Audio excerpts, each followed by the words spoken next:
What if everything you believe today isn't what you'll believe at 70? That's the fascinating thing about life. Perspectives shift, certainties dissolve, and wisdom emerges in unexpected ways.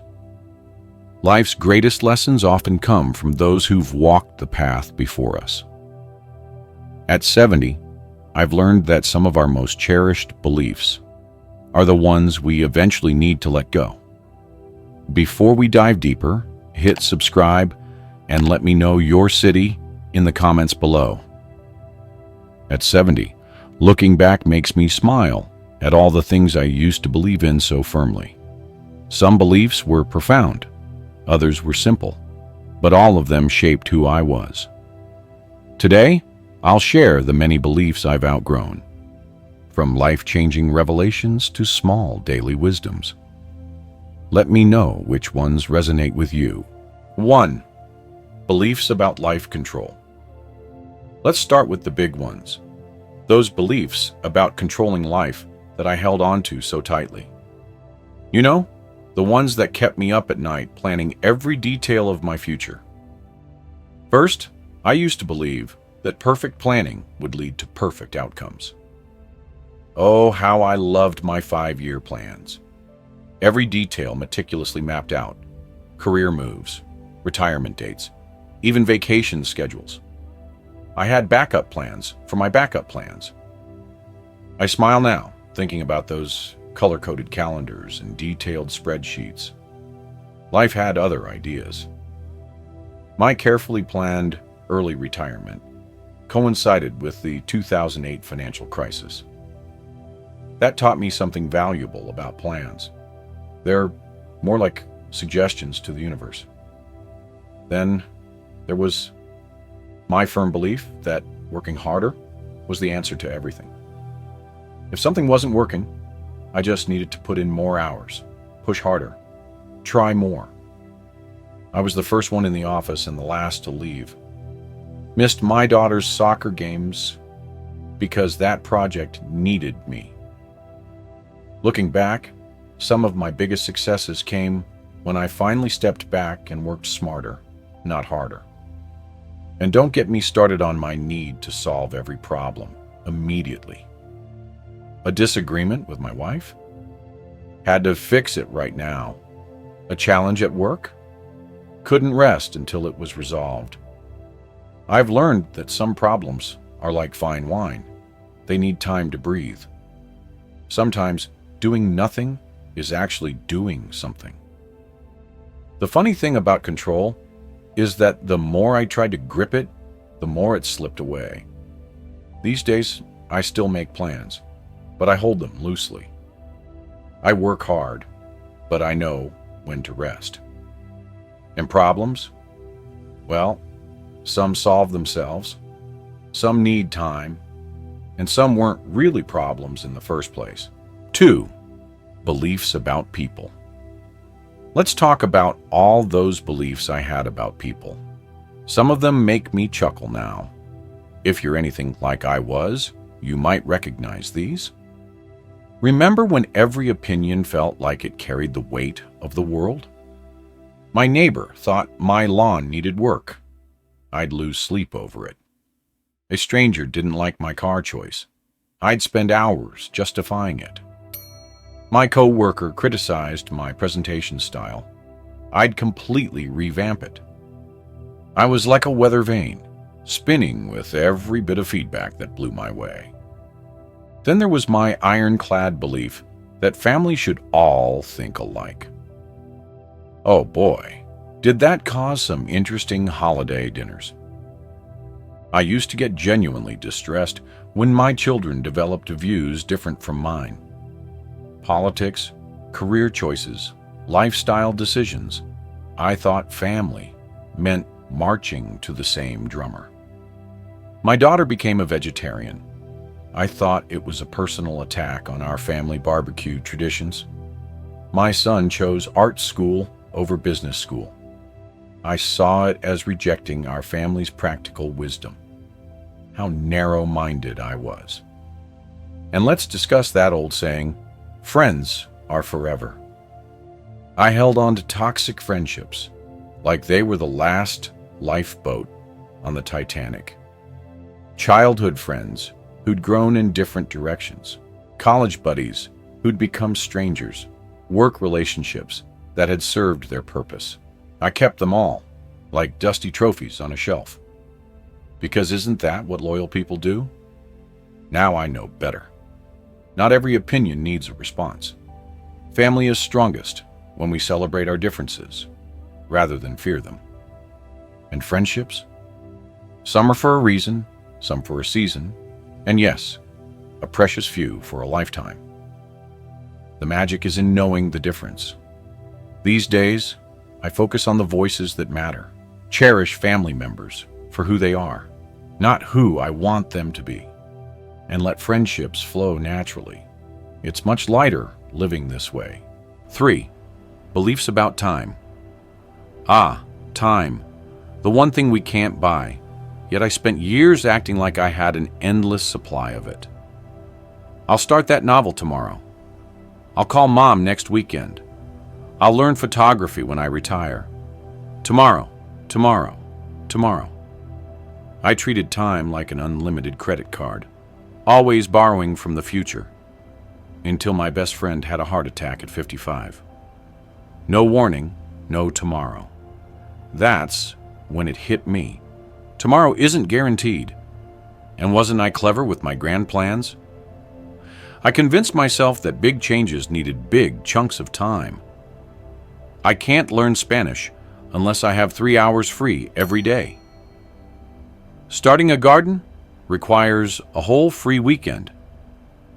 Getting fit needs at least 2 hours in the gym. What nonsense! Now I know that 15 minutes of Spanish during my morning coffee, a single planted tomato, or a 10-minute walk can start something beautiful. But here's the belief that really makes me laugh now. Thinking youth was life's golden age. Oh, how I mourned my 30s, then my 40s, then my 50s. I thought each passing decade was taking something from me. What a joke. Youth had energy, sure, but it also had insecurity, confusion, and the exhausting need to prove something to everyone. These days, I know time is like a river. You can't hold on to it, but you can appreciate it as it flows. Every age has its gifts.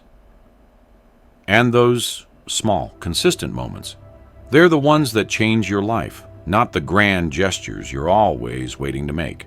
4. Beliefs about success. Oh, how many years I wasted chasing the wrong kind of success. The younger me had it all figured out, or so I thought. Money brings happiness. Wasn't that a seductive belief?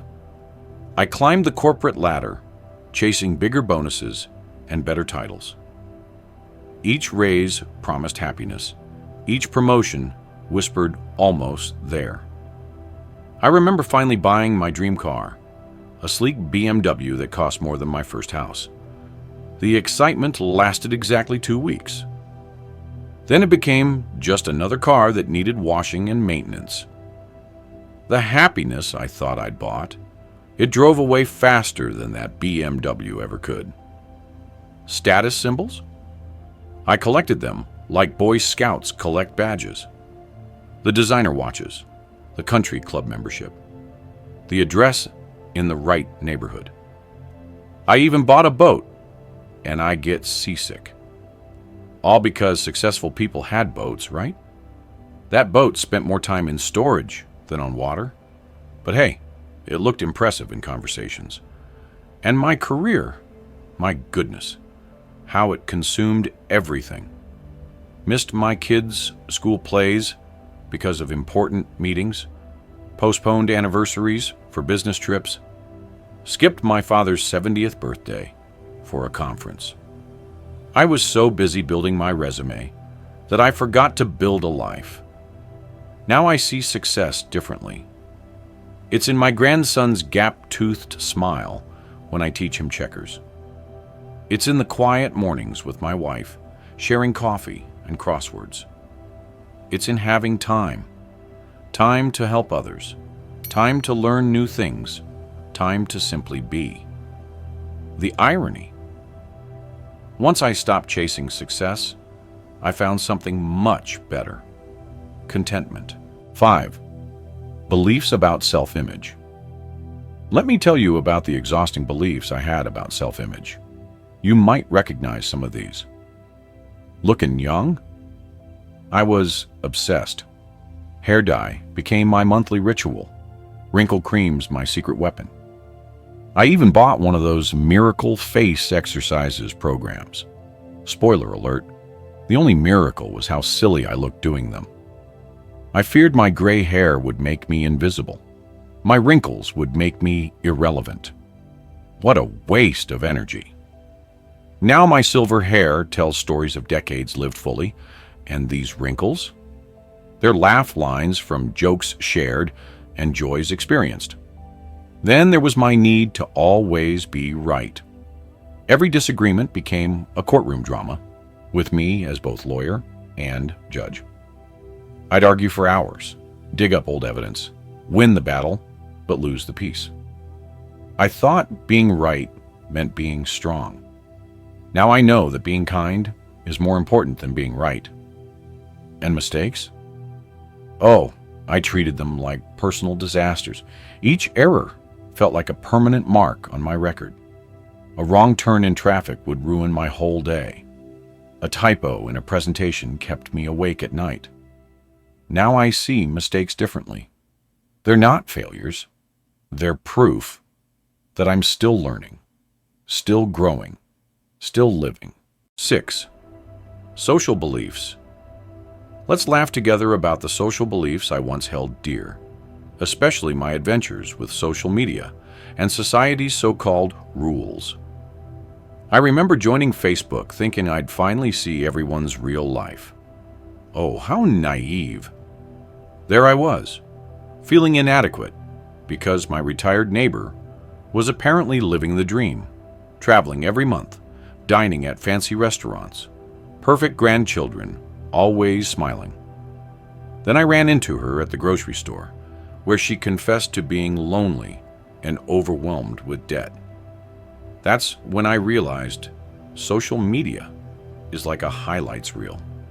Everyone shows their best 30 seconds, not the full game. And trends? I chased them like a dog chasing cars, never quite catching up and not sure what I'd do if I did. New phones, fashion fads, latest diets. I even tried kale smoothies because everyone said they were life-changing. Spoiler, the only thing they changed was my grocery bill. Don't get me started on society's timelines. Married by 25, management by 35, retired by 60. Who made these rules? I stressed about being behind schedule until I realized life isn't a train running on someone else's timetable. It's more like a dance. Everyone moves at their own rhythm. These days, I scroll less and live more. Much better that way.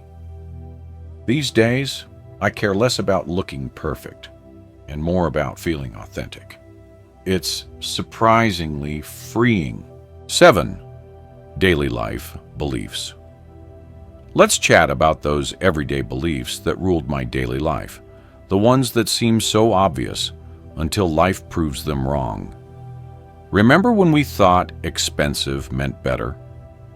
I paid a fortune for a premium coffee maker with all the bells and whistles.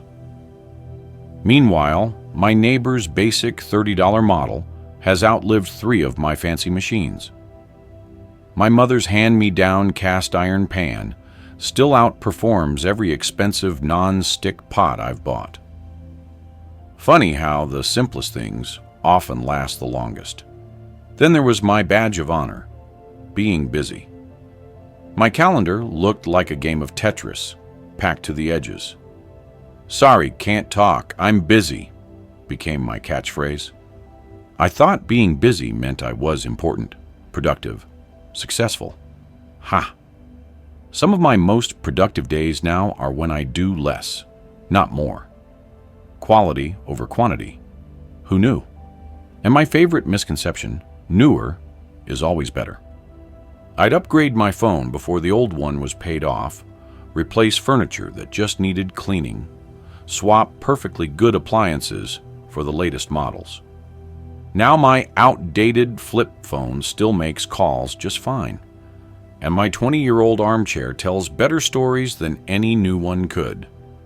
These days, I choose what works over what's expensive, value peace over busyness, and appreciate the old as much as the new. 8. Small wisdoms. Finally, let me share some of those little life wisdoms that turned out to be not so wise after all. Coffee. Oh, how I believed in its magical powers. Bad mood? Coffee. Tired? Coffee. And big decision? Let me grab a coffee first. I treated it like some sort of liquid wisdom. 3 cups later, I'd have the same problems, just with shaky hands and a racing heart. Now I know sometimes what I really need is a good nap or a quiet walk. Late night work was another of my brilliant strategies. I'm a night owl, I'd proudly declare, burning the midnight oil. The next morning's groggy mistakes would take twice as long to fix. Turns out my best work happens with a fresh mind in the morning sun. And comfort zones? I treated mine like a fortress, thinking safety meant staying put. What a joke. Every meaningful thing in my life, from meeting my wife to starting my business, happened when I stepped outside that comfortable bubble. These small beliefs seem silly now, but they shaped my daily choices for years. Looking back at all these beliefs, from the big life philosophies to those small daily certainties, I can't help but smile. Life has a wonderful way of humbling us, teaching us, and sometimes just making us laugh at ourselves. You know what's beautiful about letting go of old beliefs? It makes room for new discoveries. I've learned that the best plans are written in pencil, not pen. That wisdom comes in whispers, not shouts. That sometimes the cheapest coffee with an old friend beats the fanciest dinner alone. I'm probably still carrying beliefs that my 80-year-old self will find amusing. And that's okay. That's the joy of living. We keep learning, keep growing, keep changing our minds about things we once held as absolute truths. So tell me, what beliefs are you questioning today?